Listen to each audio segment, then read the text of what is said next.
Ang pagmamahal na ipinapakita natin pag Valentine's Day, huwag lang naman sana sa araw ng puso. Dapat araw-araw natin ipinapakita yan. Yan po ang pangako ng ating mga kandidato.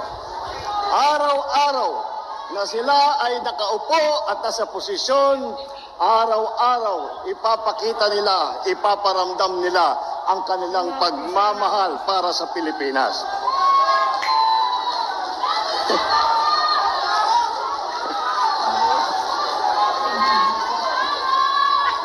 Alam niyo po, nakakagulat kung minsan na pagka nagsimula ulit ang halalan, Pilipino, lalong-lalo na ang mga opisyal na magiging senador, lalong-lalo na ang mga nakaupo sa taas sa matataas na opisina.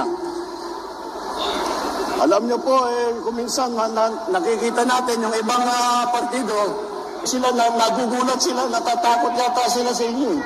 Dahil pagka nakita ang line-up ng alyansa, kung ano-ano na sinasabi, narinig lang natin ng isang araw.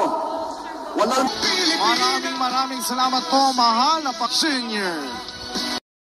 Duterte, Marcos! Duterte! O sasa sa payat! Oh, di ba? Ano na? Ano na? Boss! Ha? Ha? Digong yapo na, lala? Ha? Digong yapo na. Digong yapo na, isa pa ka Duterte. Duterte. Duterte. Digong yapo.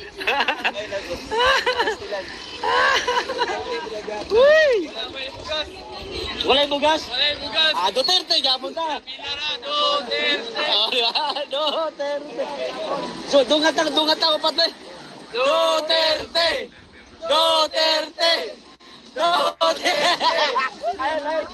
Tawad! Oh, di ba?